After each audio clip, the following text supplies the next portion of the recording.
सवाल number next 6 number सवाल कहता है कि दवा का एक कैप्सूल, ध्यान से इसको देखो और इसी तरह से शुरू करेंगे। कहता है दवा का एक कैप्सूल एक बेलन के आकार का है। तो कल भी बताए थे कि जैसे सवाल को पढ़ेंगे वहां तक स्टॉप करें। दवा का एक कैप्सूल है ना, और वो भी किस आकार का बता रहा है, बेलन आकार के। बच्चों एकदम ध्यान दीजिए, बेलन इस तरह से बनाइए, इस बार सुता हुआ बेलन बनाइए, है ना, क्योंकि कैप्सूल हम जो खड़ा करके नहीं रखते, सुता के रखते हैं। तो इस प्रकार से हमने बना दिया। और बेलन के कैसे करेंगे, इस तरह से, है ना, इस तरह से हमारा क्या हो गया, बेलन तैयार हो गया। ध्यान से समझते चलना है। बेलन के आकार का है जिसके दोनों सिरों पर, दोनों सिरा मतलब एक सिरा इधर और एक सिरा इधर, जिसके दोनों सिरों पर बच्चों अर्धगोला है। तो अर्धगोला किस तरह से बताया था, हमने बताया था इस तरह से बच्चा अर्धगोला होता है, क्लियर है।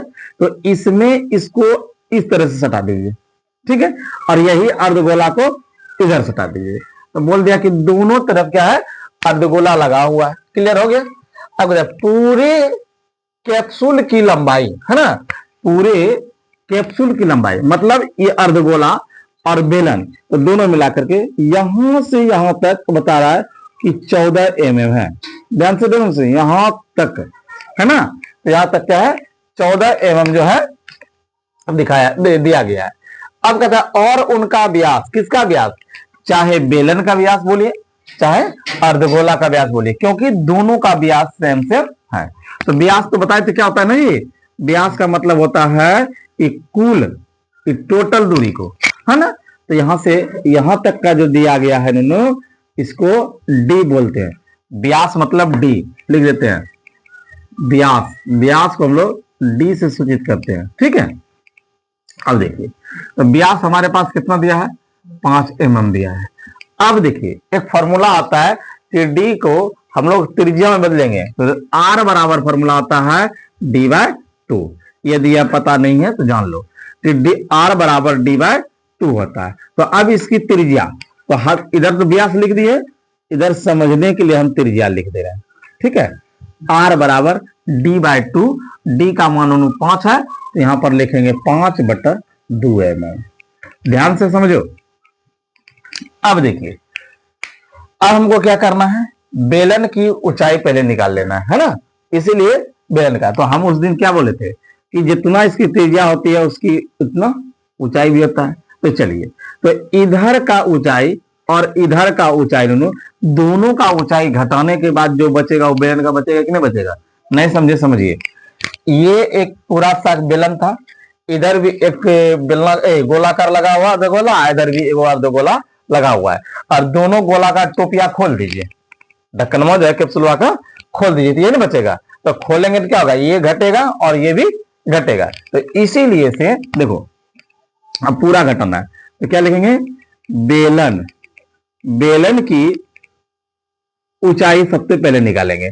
तो बेलन का ऊंचाई कितना हो जाएगा, सबसे पहले 14 mm में 14 mm में, तो 5.5 इधर है ना, 5.5 नहीं, 5/2 इधर है, यहां से यहां तक की दूरी 5/2 और यहां तक की दूरी 5/2। ध्यान से देखो, 5/2 इसको काट दीजिए, कितना हो गया, 2.5, ठीक है। अब प्लस इधर भी है 5/2, तो दोनों मिलकर जुड़ेगा, तो जो दो अढ़ाई और अढ़ाई कितना हो गया, 5। तो इसमें कुल दूरी 5 घटा दीजिए, कंप्लीट।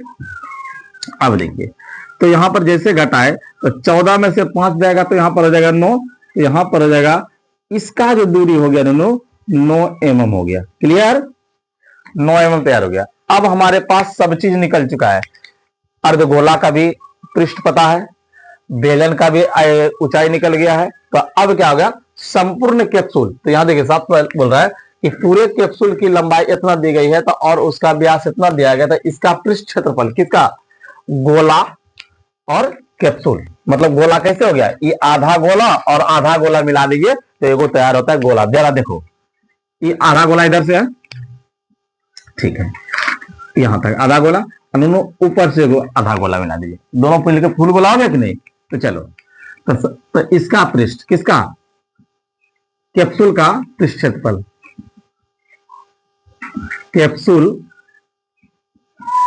का पृष्ठीय क्षेत्रफल, पूरी तरह से ध्यान दो। तो कैप्सूल का पृष्ठ क्षेत्रफल में क्या क्या आएगा? सबसे पहले बेलन आएगा, है ना। तो लिखेंगे बेलन का पृष्ठ क्षेत्रफल अब प्लस अर्धगोला का पृष्ठ क्षेत्रफल। तो अर्धगोला क्या गो है? एक अर्धगोला इधर है ना, और एक अर्धगोला इधर है। तो यहां पर लिखेंगे दो गो अर्धगोला है, तो 2 गुना, है ना, अर्धगोला का पृष्ठ।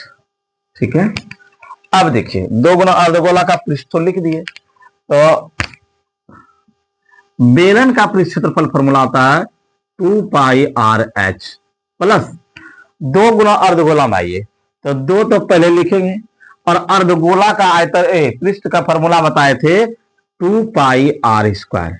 ठीक है, तो यहां पर लिखेंगे 2 पाई आर स्क्वायर, सूत्र के चार्ट में देख लेना। अब हो जाएगा 2 पाई आर एच प्लस 2 दूनी 4 पाई आर स्क्वायर। अब देखिए दोनों का त्रिज्या सेम है, दोनों में त्रिज्या सेम है, इसीलिए से देखिए इसमें भी 2 है, इसमें भी 2 है, इसमें 2 नहीं है, देखिए तो यहां 2 ना है, अरे 2 गुना किए हैं तब ना 4 हुआ है, तो 2 तो है ना। इसमें भी 2 है, इसमें भी 2, देखो इसमें 2 पाई है, इसमें 2 पाई है, इसमें भी आर है, इसमें भी आर है, तो 2 पाई आर को कॉमन ले लिया गया। ठीक है, 2 पाई आर कॉमन ले लिया, यहां बच गया एच। इसमें से 2 जब निकल ही गया तो एगो 2 बच रहा है, पाई निकल ही गया है, एगो आर निकल गया तो एगो आर बच रहा है। बात को समझ रहे हैं ना। अब 2 पाई का मान कुछ नहीं तो याद रखना है, पाई का मान कुछ नहीं तो 22/7। लेकिन यदि सवाल में कहे कि पाई का मान रखने के लिए तो रखेंगे, नहीं कहेगा तो सीधा 22/7 रखना, पाई का मान ही होता है, पाई का मान रख देंगे 22/7।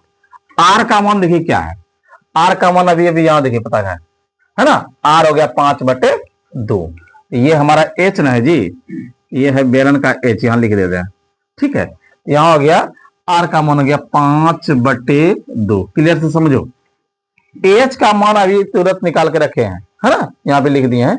एच का मान हमारे पास है 9 प्लस 2 गुना आर का मान, आर का मान 5/2, 5/2। ठीक है, 2 खत्म हो रहा है, यहां से भी 2 खत्म हो रहा है। तो देखो 22 पंचे 110, 5 दूनी 10 की सुना बाकी, 1 5 दूनी 10, 1 11/7। क्लियर हुआ। अब गुना करो, अब यहां पर देखिए इधर 2 कटिए गया है, बचा है 5, तो 9 और 5 14, यहां पर 14, 7 दूनी 14। तो अब देखिए इतना गुना हो जाएगा आपस की नहीं, तो 0 गुना 2 0, 1 गुना 2 2, फिर 1 गुना 2 2, टोटल हो गया। अब क्या बोला है निकालने के लिए? पृष्ठ क्षेत्रफल। तो पृष्ठ क्षेत्रफल में क्या होता है? सेंटीमीटर स्क्वायर बोलिए, क्योंकि सब mm में दिया है ना, सेंटीमीटर में दिया नहीं है, इसीलिए लिखेंगे 220 mm स्क्वायर। ये हुआ हमारा आंसर। क्लियर। चलो सवाल नंबर 7 पर ध्यान दो। कहता कि कोई ना तंबू एक बेलन के आकार का है। तो सबसे पहले बच्चों ध्यान दीजिए, एक तंबू बनाई जा रही है और यही है हमारा तंबू, और वह किस आकार का बना दिया गया है? बेलन के आकार का बनाया गया है। इसी पर ध्यान दीजिए, एक तंबू जो है बेलन के आकार पर है, इसके ऊपर है ना, इसके ऊपर कह रहा है शंकुआकार अध्यारोपित है, इसके ऊपर जो है बच्चा शंकु दिया गया है इस तरह से, है ना, इस तरह से, ताकि इसके ऊपर क्या हो? पानी नहीं जमे, है ना। शंकु के आकार का अध्यारोपित है। कहता है कि यदि बेलन का भाग की ऊंचाई और व्यास क्रमशः, तो बेलन का भाग की ऊंचाई और व्यास, तो पहले क्या दिया है? ऊंचाई, तो बेलन की ऊंचाई मतलब ये हो गया। ठीक है भाई, तो इसका ऊंचाई और कहता है कि इसका व्यास, किसका? बेलन का व्यास है चाहे शंकु का व्यास है, दोनों बराबर है, तो इसका व्यास, तो व्यास को कौन चीज सूचित करते हैं हम लोग? डी से। आप कहता है कि उसकी ऊंचाई कितना दिया है? तो ऊंचाई 2.1 दिया गया है, और इसका डी जो है कितना है? 4 है। तो फॉर्मूला तो जानवे करते हैं, r = d/2, तो 4/2 नूनू कितना हो गया? 2, तो इसका कितना हो गया, आर का मान 2 सेंटीमीटर। सेंटीमीटर में सब है ना, नहीं मीटर में है। यहाँ पर हो जाएगा 2 मीटर, ये हो जाएगा मीटर, ये हो जाएगा बच्चा मीटर। क्लियर। अब देखिए कहता है कि शंकु की तिर्यक ऊंचाई, तिर्यक ऊंचाई समझा रहे हैं क्या होता है। इस प्रकार से एक शंकु को पहले देखिए, है ना, इसमें कुछ पार्ट्स बता देते हैं। ये जो होता है सर, यहां से यहां तक की दूरी को हम लोग आर कहते हैं। क्लियर। और ये जो ढाल होता है ना, ढाल को एल, एल मतलब तिर्यक ऊंचाई, मतलब तिरछी ऊंचाई। और यहां से जो मुंडी से लेकर यहां तक होता है, इसको हम लोग एच कहते हैं। तो इसमें क्या है रहा है कि इसकी तिर्यक ऊंचाई दिया गया है ना, शंकु की तिर्यक ऊंचाई, तिर्यक ऊंचाई मतलब ये वाला। तो इसको भाई एल दिया है हमारे पास 2.8, 2.8 मीटर इसकी तिर्यक ऊंचाई दी गई है। अब पता है तंबू को बनाने में प्रयुक्त कैनवास।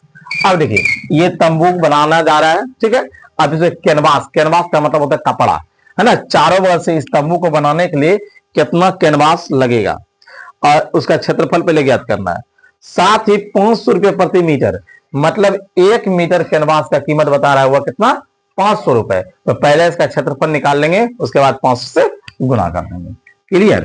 तो आइए हम लोग अब शुरू करते हैं। सबसे पहले लिखिए कि संपूर्ण पृष्ठ निकालिए, क्योंकि कपड़ा जो होता है ना पृष्ठ में होता है, क्योंकि कपड़ा जो है बाहर से बाहर होता है और बाहर से बाहर के लिए पृष्ठ का इस्तेमाल, पृष्ठ क्षेत्रफल होता है। और ठोस यदि रहता तो वह आयतन होता। तो यहां पर हो रहा है, लिखेंगे तंबू ना, तंबू का पृष्ठ क्षेत्रफल, क्योंकि इसमें कपड़ा लगेगा तो बाहर बाहर लगेगा, पेंट हो, कपड़ा हो, अंदर से पेंट हो, इसमें पृष्ठ का इस्तेमाल होता है। तो यहां हो गया। तो पहले क्या हमने किया, बेलन। तो लिखो बच्चों, बेलन, बेलन का पृष्ठ क्षेत्रफल। क्लियर। उसके बाद बेलन के साथ साथ बेलन के ऊपर क्या लगा हुआ है, शंकु लगी हुई है, तो शंकु लगाइए। लिखेंगे शंकु का पृष्ठ क्षेत्रफल। क्लियर।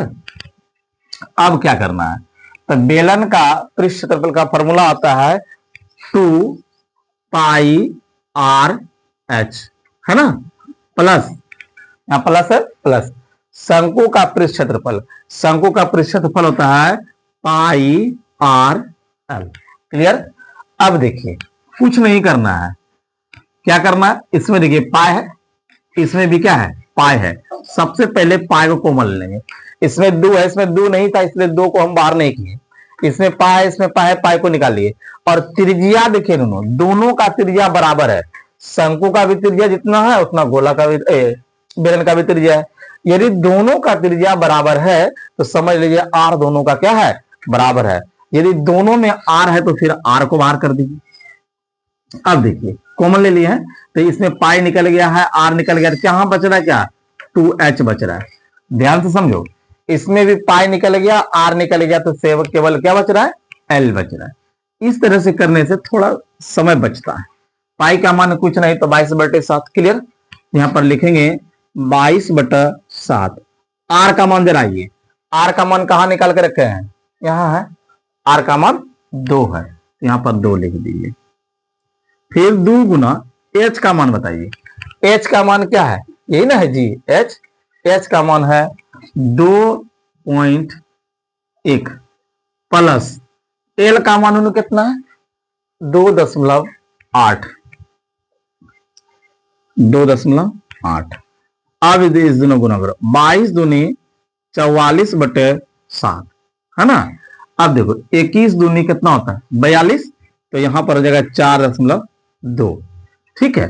अब प्लस 2.8। अब क्या करना है 44/7, इसको दोनों जोड़ो, 8 अदू 10, 10 की 0, बाकी 1 पॉइंट दे दीजिए, है ना। 4 अदू 6, 1 7 हो गया। ई पॉइंट के बाद जो 0 होता है इसका कोई वैल्यू नहीं होता है, मतलब ये टोटल कितना है 7 ही है। 7 7 झपला दीजिए, खत्म। तो आर बराबर 7 7 खत्म हो गया ना। अब कितना बच गया मेरे पास, कट करके बच गया 44। तो 44 क्या आ गया, मीटर स्क्वायर आ गया। 44 मीटर स्क्वायर आ गया, ये हमारा क्षेत्रफल हुआ। पर हमको ये नहीं पूछ रहा था, पूछ रहा था इसमें कपड़ा का पैसा कितना लगेगा।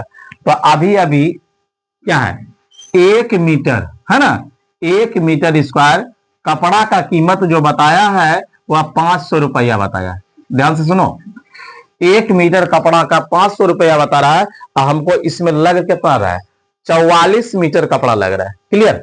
तो लिखेंगे 44 मीटर, है ना। तो 44 मीटर कपड़ा का, 1 मीटर कपड़ा का यदि 500 रुपया है तो 44 मीटर कपड़ा क्या हो जाएगा, तो 44 गुना 500 कर दीजिए। समझ रहे हो? तो 44 गुना 500 तो कितना हो गया, 5 8 5 चौक 20 की सुनना बाकी 2, अब 5 चौक 20 और 2 22। क्लियर? अब 2 0 इधर, मतलब 22,000 रुपया जो है इसको इसमें लगेगा, और यही हमारा आंसर हुआ। 22,000 में क्लियर हो जाएगा।